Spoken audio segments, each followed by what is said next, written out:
I may be a poor man, but the words I speak today will make you hang your head in shame. A prestigious English medium school in an elite area of Dhaka.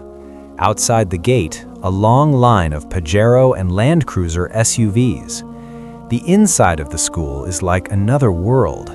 The cool air of the AC, the scent of expensive perfumes in the corridors, and students speaking fluent English. But behind this glamour, every day before the break of dawn, a 10-year-old boy arrives. His name is Ahad. Ahad wears a dirty shirt with patches in several places. In his hand, a worn-out broom and a bucket of water. When the students get off their expensive school buses, Ahad stands huddled in a corner of the corridor. He is not a student of this school. He is the cleaning boy here. Ahad's job is to wipe the classroom tables until they shine and clean the dirt off the floor. As he works, expensive shoes click-clack past him. Boys and girls his age don't even look at him, and if someone does, their eyes are filled with hatred. One day during tiffin, Ahad was cleaning a classroom. Suddenly, burger sauce fell from a student's hand onto the floor. Looking at Ahad with a disdainful smile, he said, "Hey, dirty boy, cleaning up right now. You smell like a trash can." The whole class burst out laughing. Ahad said nothing. His head is always bowed. He knows an orphan like him has no right to protest. He doesn't know who his parents were. Growing up in neglect on city pavements and slums, Ahad has become accustomed to these insults. But just as a human body has a soul deep within, Ahad had a dream deep inside him. When Ahad cleans the tables, he listens intently to what the teachers are teaching. When students speak English among themselves, Ahad watches in fascination. To him, this language feels like a melody. At night, when school is over, Ahad washes his face and hands with a piece of soap bought with his saved coins and returns to his shanty hut. In a corner of that room lies a broken mirror. Ahad stands before that mirror. He tries to remember an English word he heard at school that day. Looking at the mirror, he tries to say in a broken voice, "Good morning, how are you?" The next day, when he sees a teacher in the school corridor, he timidly tries to say, "Sir, I clean this." Hearing his broken Bengali and incorrect English, the nearby students start laughing. One even pushed him and said, "Hey, dirty boy, why are you speaking English? Go and clean the toilets." Ahad falls silent again. His dreams get mixed with the dust of that broom. But time doesn't stop. A special day is approaching on the school calendar, the 20th anniversary celebration of this renowned English medium school. The grand event is just 2 days away. Decorations are ongoing. Lighting is being set up. High-profile VIPs of the city are invited. Students are busy with their songs, dances, and performances. During their practice, Ahad works sitting below the stage and gazes with wide eyes. Suddenly, the school principal, Mr. Rahman, came to inspect the stage. As a person, he is very grave and wise. After watching all the practices, he suddenly took the mic. Everyone thought Sir might praise them, but Mr. Rahman said, "I'm not happy. In our 20th anniversary, I want to keep a special segment. I want someone who will stand on this stage and speak for 5 minutes in pure Bengali, in front of everyone. Not a single English word. Pure, authentic Bengali." The entire hall became silent. Students looked at each other's faces. Those who felt proud speaking English all the time were now stunned. The teachers were also somewhat unprepared. The Bengali teacher, Mr. Zaman, stepped forward with a smile and said, "Sir, this is no big deal. We have many brilliant students." He called the class topper Rohan. He said, "Rohan, you start. Say something about your school in Bengali." Curiosity filled the audience. Everyone thought a great writer or someone famous would appear. Mr. Rahman announced, "I invite Ahad to the stage." When Ahad stepped onto the stairs of the stage, a strange silence descended upon the auditorium. Everyone looked at each other. They asked one another, "Who is this boy? We've never seen him before." Suddenly, a student from the back row shouted, "Hey, that's Ahad the sweeper!" Immediately, a roar of laughter erupted in the hall. Some were almost falling off their chairs laughing. Mothers dressed in expensive clothes whispered to their children, "See, if you don't study, you stay at that level. Now he's come to perform a drama on stage." Ahad stood before the microphone. Before him were thousands of eyes filled with hatred and mockery. His eyelids trembled under the intense spotlight. He looked once at Mr. Rahman below. The principal smiled slightly and nodded to reassure him. Ahad held the microphone with trembling hands. At first, no sound came out. He opened his mouth. Again, the sound of laughter. Someone from below shouted, "Boy, go home and sweep. The stage isn't for you." Ahad closed his eyes. He remembered that broken mirror.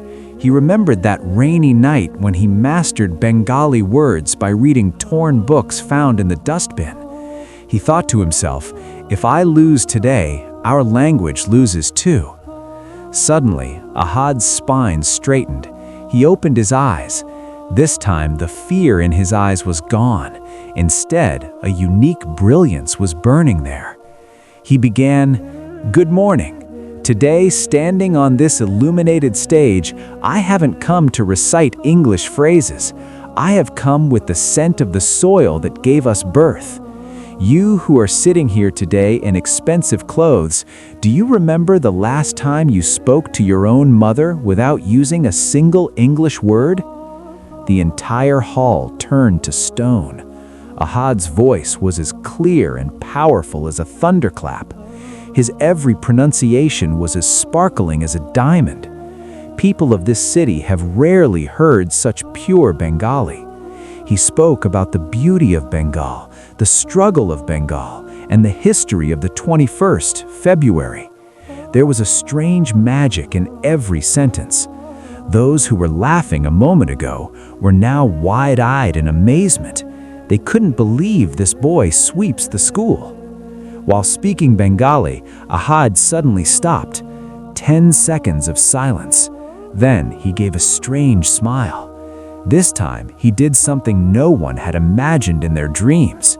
Ahad looked directly at the camera and began speaking fluent English in a British accent. "This evening, I discuss the future of our education system, master the language of knowledge, where..." The entire auditorium seemed to forget to breathe.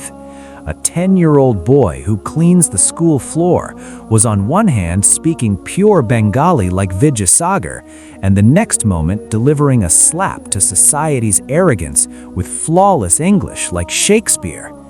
The mayor sitting below the stage stood up.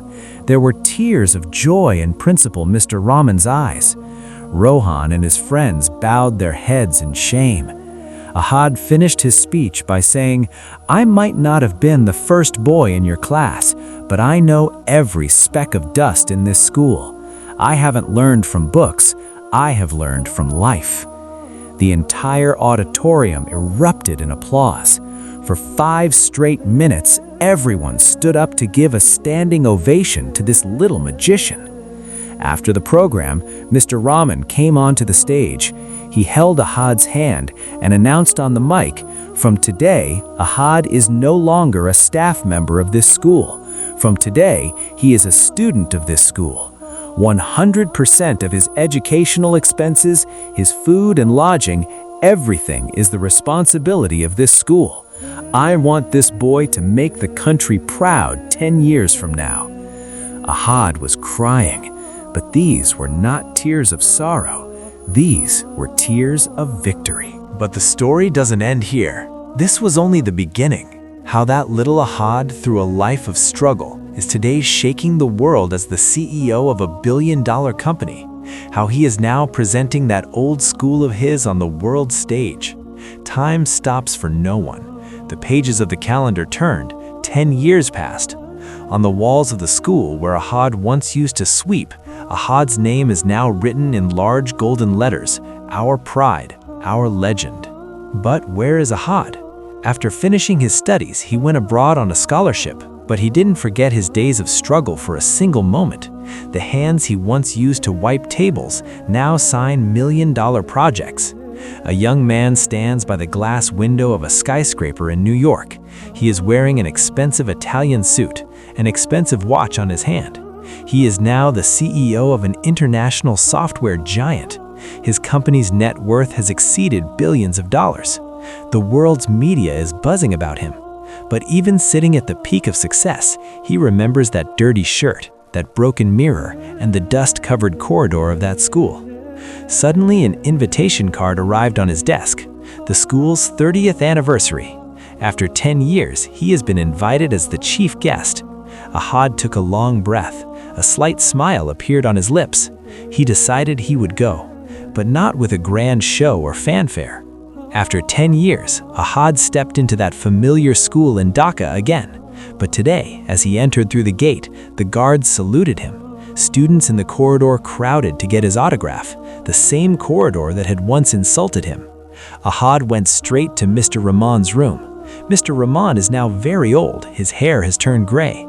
Seeing Ahad, he stood up from his chair. There were tears in his eyes. Ahad stepped forward and touched his feet in respect. Mr. Rahman hugged him and said, "I knew, Ahad, you would conquer the world one day. I didn't make a mistake by giving you a chance that day." Ahad said humbly, "Sir, if you hadn't handed me a pen instead of a broom that day, this billion-dollar company wouldn't exist today. Whatever I am today is all because of this school." Then the main event began. On the stage, those old classmates were also invited. Rohan, who had once insulted Ahad by calling him Dirty Boy, now works a small job in an ordinary company. He sat below the stage with his head bowed. He couldn't have imagined that the boy he used to look down upon is now more powerful than even his boss. Ahad got on stage, but today he wasn't in an expensive suit. Rather, he came wearing a simple Punjabi. When he stood before the microphone, the entire auditorium was silent.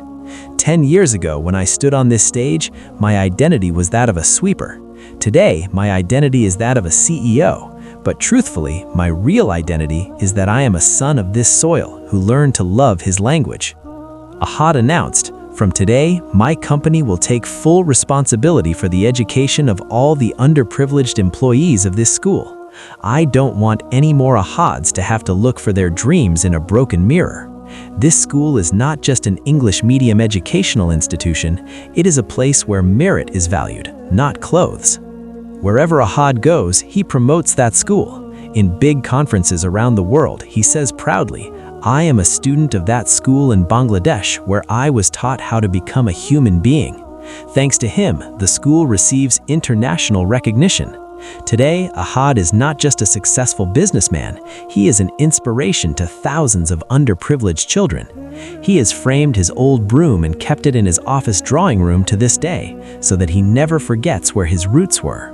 The story teaches us not to judge people by their clothes, because the hand that has dirt on it today can, with hard work and opportunity, write history one day. Language is not just a medium of communication. Language is self-respect. And when self-respect shows someone the dream of touching the sky, no power on earth can suppress them. Ahad still smiles thinking of that broken mirror, because even though the mirror was broken, the dreams seen in it were perfectly flawless. So friends, this was our video for today. Let us know in the comments how you liked this video. Friends, these are not incidents from the Quran and Hadith. These are built on the real-life events of our society, and it has been described through the Quran and Hadith how these can be solved. Let us know which country you were watching this video from. Friends, if you want to see such stories and educational videos, subscribe to our Basaran YouTube channel right now. So, see you in the next video. Until then, may Almighty Allah grant us all the tawfiq to stay on the right path. Ameen, summa ameen. Assalamu alaikum wa rahmatullahi wa barakatuh.